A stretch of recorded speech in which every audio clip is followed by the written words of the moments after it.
Bienvenidos y bienvenidas a un nuevo episodio de Viviendo sin Edad, un podcast dedicado a la salud, la longevidad, el estilo de vida y el bienestar. Hoy tengo una invitada espectacular que conozco hace bastante tiempo. Ella es Sandra Alejo, psicóloga materno-fetal, es coach para mamás en embarazo y posparto.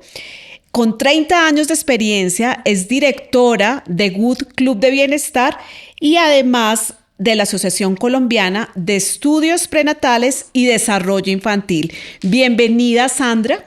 Gracias, Lina. Gracias por la invitación.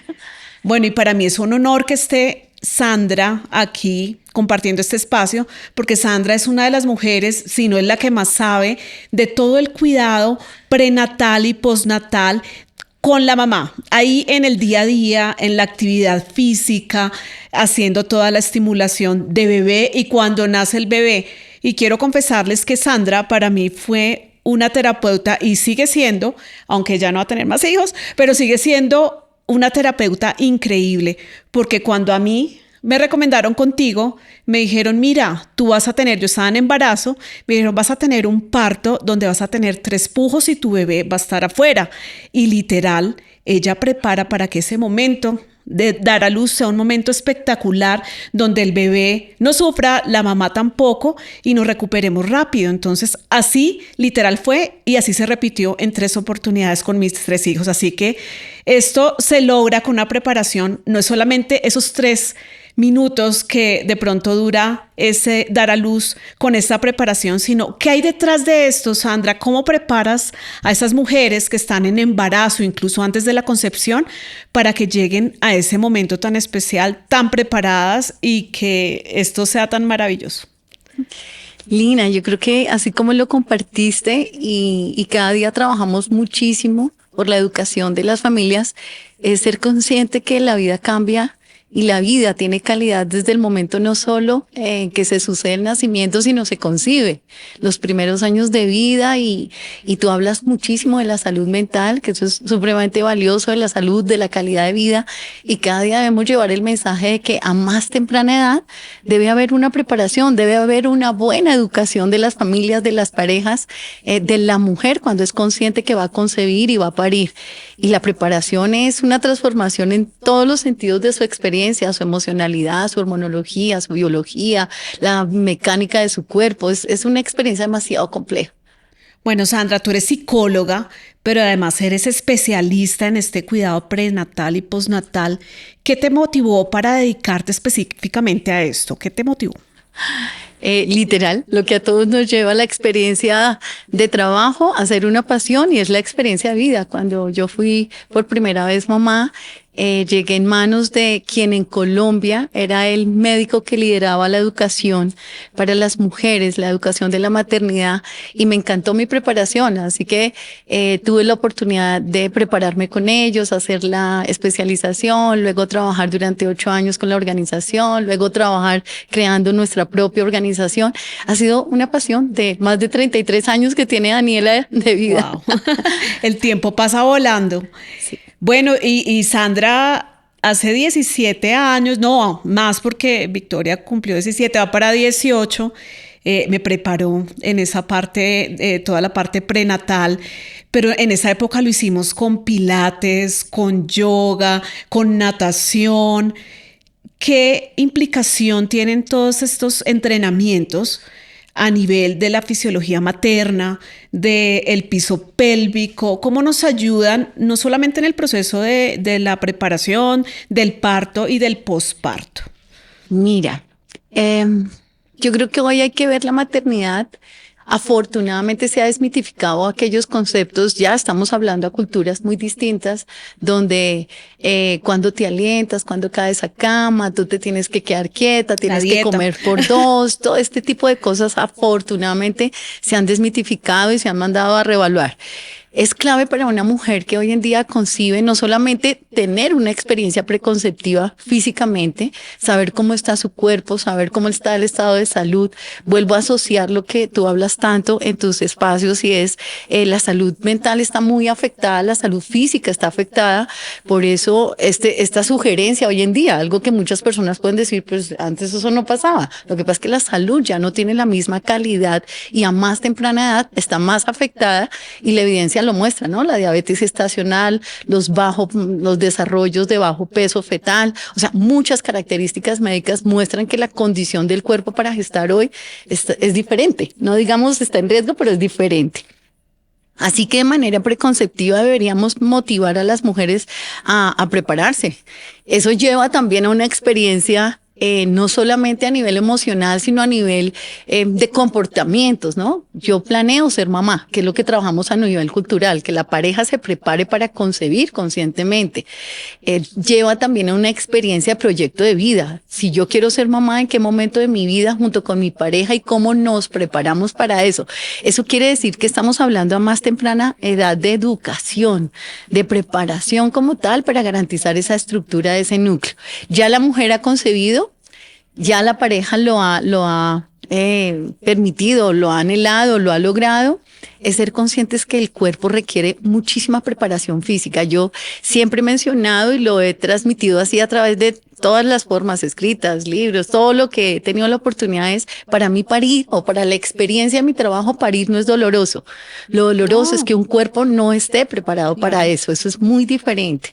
Entonces hay que generar esa conciencia de una mujer marcando, Lina, muy bien la diferencia entre rendimiento y acondicionamiento, ¿no? Porque estamos en una cultura de hacer cosas, entonces las mujeres hoy en día cuando están esperando creen que pueden seguir haciendo actividad de rendimiento, preparándose entre mayor número de horas, haciendo retos de impacto, de cargas, de fuerza. No, absolutamente no. Estamos hablando de un periodo de acondicionar físicamente el cuerpo, permitirle al cuerpo que se adapte a todos los requerimientos que le va a exigir la gestación.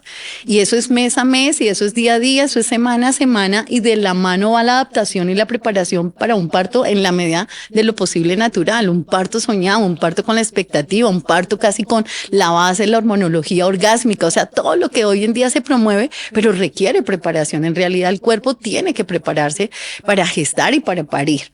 Tú hablas de técnicas, eso es supremamente importante, que la gente sepa que este periodo debe estar acompañado de un ejercicio de base funcional, de un ejercicio que le garantice la calidad del movimiento, y esa es la base del ejercicio funcional. Dentro de ellos está Pilates Reformer, abanderando estas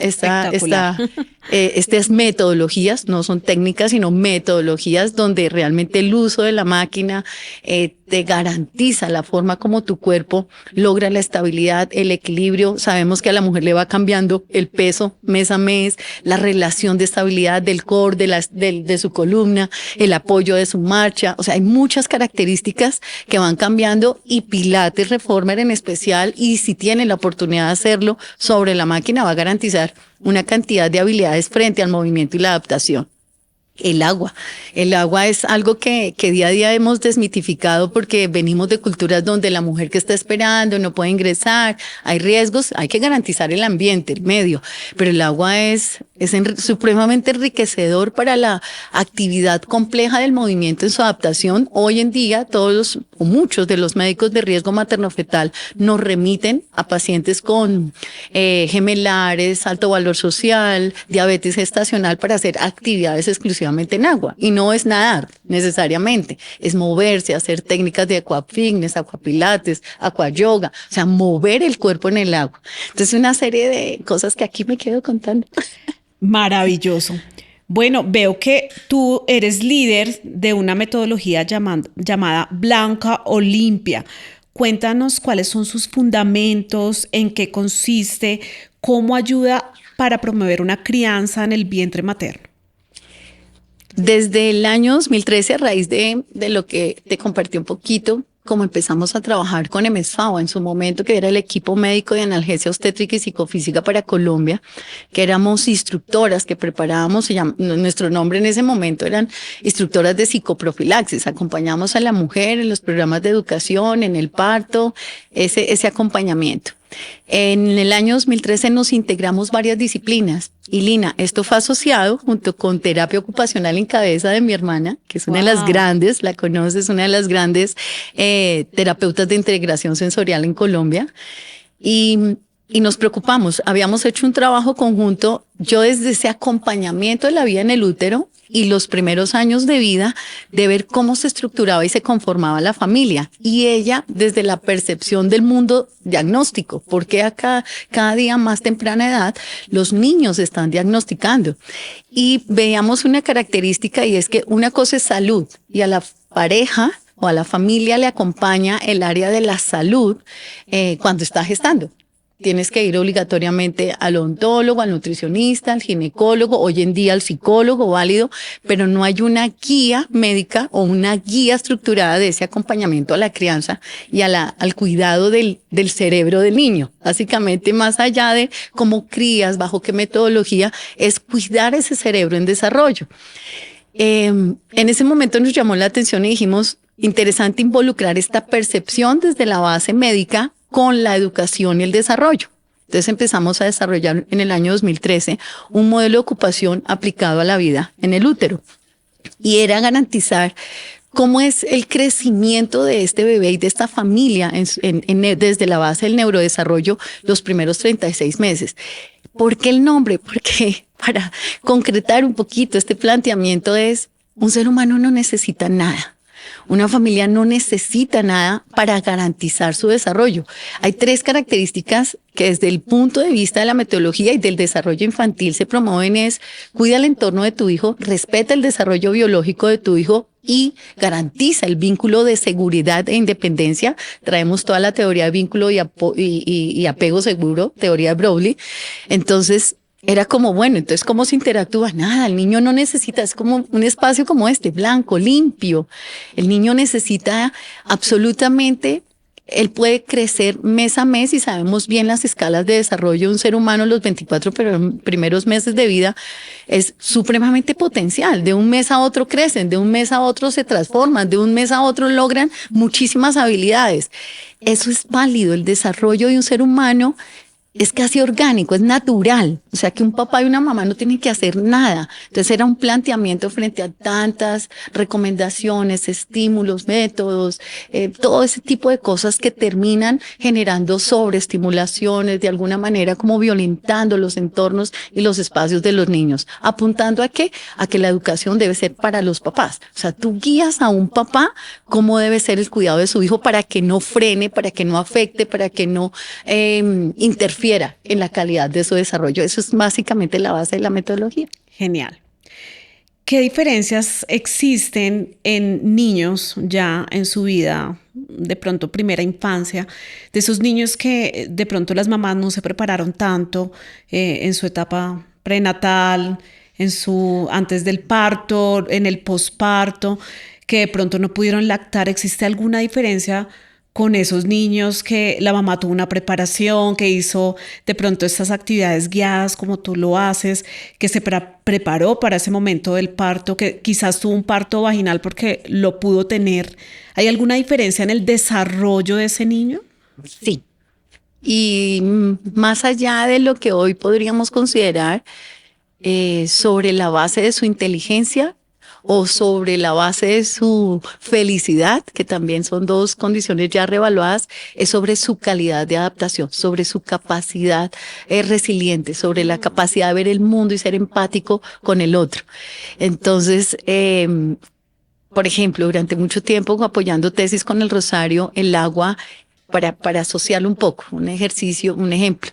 Llevar un bebé por primera vez al agua, para mucha gente es técnica de salvamento, o llevarlo a natación. Para nosotros eran experiencias de saber cómo había sido el útero.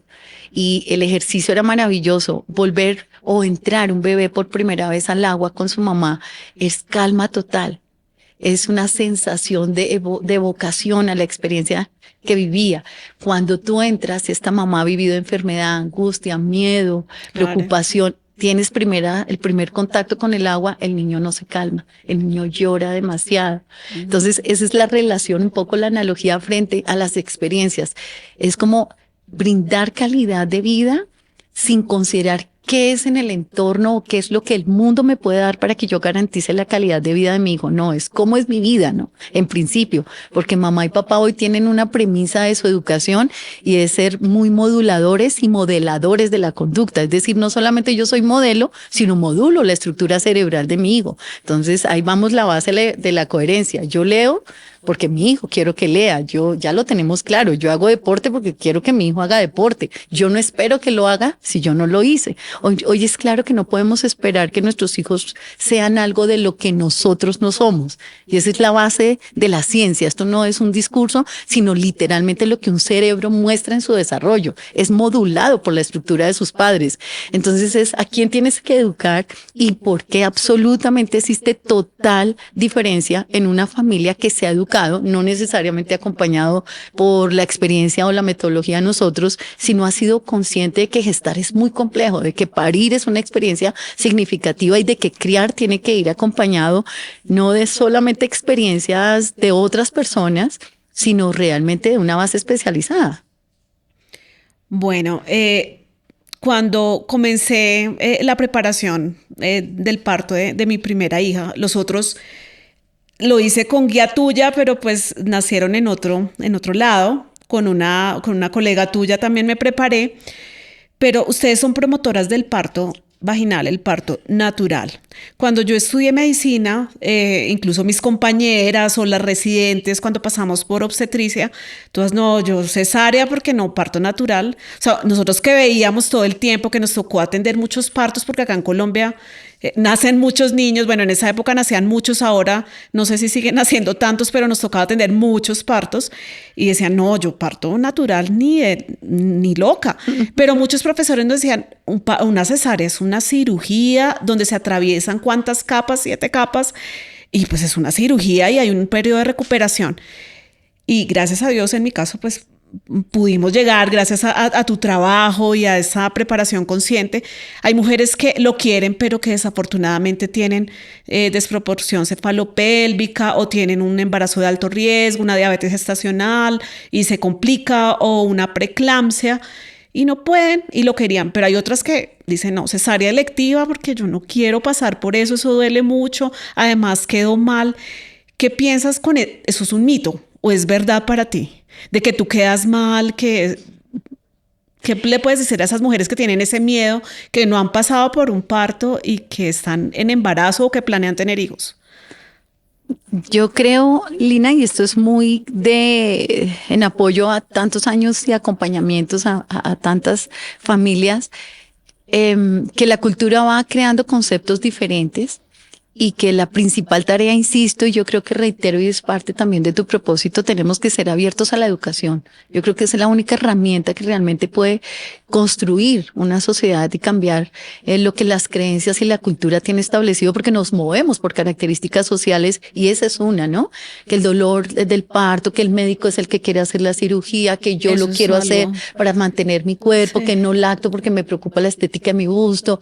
Todo este tipo de cosas realmente son argumentos que tienen que ir como acompañados con la preparación y la educación. Esto no es un discurso solamente en un momento para una conferencia o una charla del curso, sino esto se vuelve el proceso de acompañamiento, de educación y formación para las mujeres.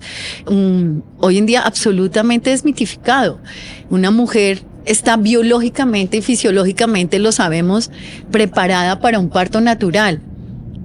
Volvemos a lo mismo, hoy ya se puede sumar muchos testimonios y muchas historias de mujeres que pueden compartir cómo disfrutaron su parto, cómo realmente el parto fue una experiencia absolutamente diferente a lo que ella, incluso su familia le había educado, las mujeres de su familia le habían educado.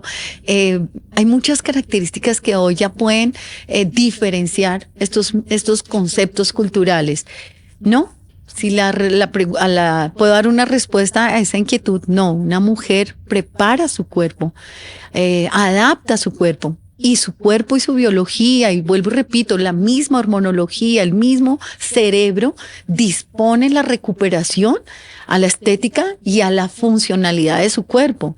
Entonces antes la lactancia, por ejemplo, mientras una mujer cuide sus senos, una mujer hidrate su piel, una mujer maneje posturas adecuadas, esté bien guiada en el paso a paso, la lactancia es una experiencia maravillosa para los dos y su cuerpo se mantiene. Como puedes ver una mujer que no ha lactado y no tiene firmeza de su busto, puedes ver una mujer que ha tenido 2, 3 experiencias de parir y tiene un cuerpo estéticamente y funcionalmente adecuado. Es que hoy debemos trascender en lo estético, ¿no? Y hablar más de lo funcional, y es que el cuerpo funcione bien. Es decir, que tenga buena estabilidad, buen core, buen centro, buen equilibrio, y eso conlleva de la mano una buena estética también. Yo creo que son conceptos que se van construyendo, pero a la respuesta no. Una mujer puede tener un parto natural. Lo ideal es que sí esté abierta a esta experiencia que es biológica, que favorece el nacimiento, que favorece de alguna manera la neuroquímica, la adaptación neonatal de su bebé en muchos aspectos, pero también tenemos que considerar que cada día la medicina materno-fetal, sin cuestionamientos, tiene parámetros muy establecidos para no dejar llevar a término un parto natural por disminuir el riesgo de la condición frente a la calidad de vida del bebé o de la mamá, ¿no? Porque estamos ya hoy en un planteamiento opuesto, y es: queremos parir en casa y no necesitamos el médico, y aquí una cantidad de planteamientos que en Colombia, desde la base de la formación, sigue siendo real. La mujer debe ser asistida en una institución. Debemos ser conscientes que el médico ni el equipo médico son los responsables de un buen parto. Guían y acompañan a una mujer que se ha preparado para un buen parto. Eso es muy diferente, y muchas cosas tienen que seguir cambiando. Bueno, hablemos de un tema que es un poco polémico. Yo hasta ahora lo estoy viendo. Anteriormente no se escuchaba, o yo personalmente no veía casos de la gestación subrogada. ¿Hay algún tipo de preparación? Hoy está muy de moda porque hay mujeres que de pronto, pensando en ese estereotipo, de pronto piensan que el cuerpo ya no va a ser igual, o famosos que quieren tener sus hijos mediante gestación subrogada. Hay un tema, es un tema un poco polémico, ético, moral, pero no te voy a preguntar acerca de eso. Te voy a preguntar: ¿hay alguna preparación para esta gestación? Personalmente, digamos, mis 3 hijos fueron muy deseados y viví ese momento. Me preparé, tuve como esa conexión increíble desde el momento de la gestación hasta el parto y el posparto. Yo soy de las que con Victoria casi me graduaste, ¿no? O sea, ya llevamos un año. Yo llevaba a Vicky a las clases de mamá y bebé, y todas éramos felices porque aprendíamos y era increíble, y era una conexión muy linda. Pero hay personas que de pronto piensan, no sé, o sea, tienen otros estilos, o hay personas que quieren no tener o vivir esa gestación, sino alquilan un vientre para que otra persona lo haga, o papás que quieren tener sus hijos y pues no tienen la candidata o la mamá, y alquilan un vientre y pasa eso. ¿Ese bebé tiene alguna preparación? ¿Te ha tocado algún caso? O si no tiene preparación, ¿será que ese bebé en su vida, en su desarrollo, en su vida adulta, se comportará igual que un bebé que ha tenido toda esa conexión con la mamá tan íntima? Mira, qué interesante la pregunta. Sí, hemos tenido en nuestro centro la oportunidad de acompañar en 3 ocasiones estos tipos de procesos de vientres alquilados, uno por una pareja de mismo sexo, conformada, casados, y querían tener sus niñas, y así fue. Médicamente y a través de estos procesos de fertilidad tienen procesos de acompañamiento y de educación.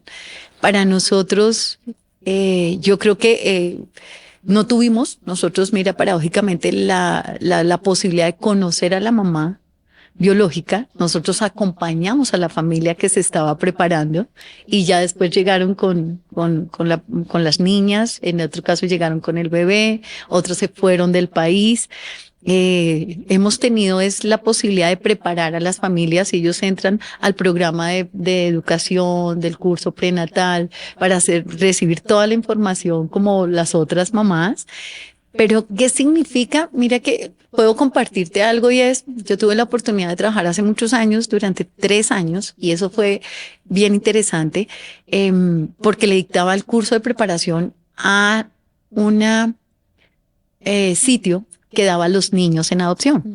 Yo estaba trabajando un proyecto en la Cruz Roja y me invitaron. Dijeron, mira, queremos que tú dictes este curso de preparación a mamás que van a dar los niños en adopción. Y yo dije, un momento, a ver, yo trato de promover mucho esta identidad, esta postura del maternaje, esta relación y no sé cómo haría. Y te puedo decir hoy que después de tantos años y tantas experiencias, fue demasiado enriquecedor conocerlas a ellas, porque empiezas a ver lo que significa para una mujer entregar a un bebé. Y veías muchos casos, veías mujeres que venían del campo, que bien sabemos que no planifican porque durante todo su muy largo periodo de su vida están teniendo hijos y ellas ya sentían que no podían con esto, entonces era un recurso darlos en adopción. Y muchos tipos de situaciones que conocemos que se dan, pero estar con ellas y hablarles de vive conscientemente, ama y bríndale lo mejor que le puedes brindar a este ser humano que te lo va a agradecer, que es acompañarlo sanamente en la gestación. Entonces, de experiencias de rechazo, de experiencias que ellas nunca se tocaban la barriguita, de experiencias que nunca expresaban sus sentimientos, llegamos a ejercicios durante 3 años maravillosos donde ellas se prepararon para encontrarse con su bebé, con su hijo ya a los 18 años, porque en ese momento se impartió el reencuentro con los hijos adoptivos, teniendo en cuenta que la familia adoptada tenía que decir que era un niño en adopción y la familia biológica a los 18 años podía reencontrarse con su hijo. Entonces fue una experiencia maravillosa y lo que sanaba de alguna manera esta experiencia del bebé y esta experiencia de la mamá que lo entregaba, ellas les dejaban cartas, estuvimos en muchas experiencias de reencuentro donde ellas decían a niños que venían fuera del país a buscar a su familia biológica, donde ellas les decían, no creas que tu mamá o en nuestro caso no los amamos. Sentimos que es un amor mucho más profundo porque los entregamos, porque no teníamos los recursos económicos, porque no podíamos criarlos, porque no se podían quedar con nosotros y también veías cantidad de respuestas de parte de ellos. Niños que al contrario se sentían supremamente agradecidos y asumían una familia, al igual que la que tenían, que había sido la adoptada y sus hermanos y demás, otros que no querían saber de ellos, pero fue supremamente valioso y enriquecedor. ¿Qué quiero decir? Pues puedo hacer una analogía un poco con las mujeres que están respondiendo a esta condición de alquilar su cuerpo para dar vida, para concebir durante 9 meses una experiencia de vida que la van a dar, que la van a entregar a alguien, ¿no? Y que creo que llega a un acuerdo de no saber de la vida del bebé. Y eso es un proceso también donde hay amor, ¿no? Porque pues esas personas están prestando su cuerpo para crear una criatura que de pronto en algunos casos no se puede concebir de forma natural. Yo tengo un caso de una amiga muy cercana del colegio que la prima, ella no podía tener hijos porque tenía un problema anatómico y la prima dijo, yo te alquilo, o sea, yo no te voy a cobrar nada, pero yo tengo ese bebé y ella no quiso porque dijo, no te voy a hacer pasar por esto. Pero qué prima tan linda y la ama, porque Wow. dijo, yo me embarazo, yo tengo tu hijo. Y pues no, ella decidió al fin que no, pero pues son casos que de verdad, hay casos así y que logran una gestación y que seguramente hay un acto de amor muy grande ahí. Hay un tema y es que yo lo manejo mucho y me ha encantado, que es la epigenética. La epigenética es todo lo que influye en tu ADN. Uno tiene un ADN, ya viene con uno, eso desde que nace hasta que muere es el mismo, pero hay factores en el medio ambiente, incluso a nivel de emociones, a lo que tú estás expuesto, que puede cambiar cierta información genética y hacer que se expresen algunos genes. Los genes serían como un switch que prende y apaga ante un estímulo. Y me llama mucho la atención y yo he visto artículos donde se habla que las mamás, por ejemplo, que se exponen a alto consumo de azúcar, que anteriormente decía coma por 2, mija, porque es que tiene que comer por 2, y se ponían a comer una cantidad de carbohidratos y de dulces, de postrecitos y de cosas, y en lugar de estar comiendo por 2, no, es voy a comer para dos, pero no tengo que comer cosas que realmente no van a aportar nada y que sí pueden enfermar a ese bebé. Y hoy en día hay una relación muy firme, entonces mujeres que se han expuesto a altas cantidades de azúcar y que son niños que en su vida adulta probablemente pueden ser diabéticos o pueden ser obesos.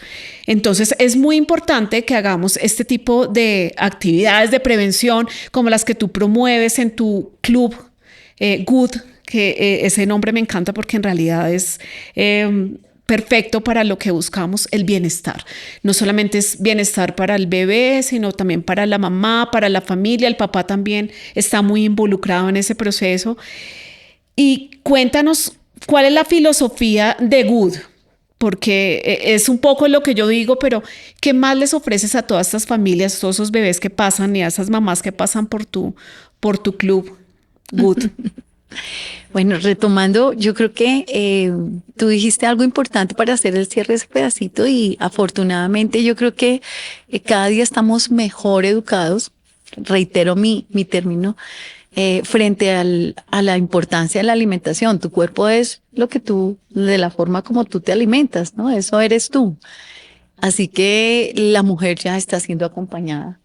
La mujer ya está siendo educada. Eso es uno de los principios hoy en la consulta prenatal. Y si lo requiere, pues tiene el apoyo de un especialista frente a condiciones de riesgo como la diabetes. Y lo mencionamos que hoy, fíjate, paradójicamente es más el número de pacientes que tienden a desarrollar percentiles bajos de desarrollo porque sus ganancias de peso son mínimas, porque cuidamos mucho, porque hay restricción de alimentos, porque no, estamos frente a una cultura opuestas. Vuelvo y yo siempre lo he mencionado, somos pueblo de tendencia o para allá, Sí. pero no hemos encontrado fácilmente el equilibrio.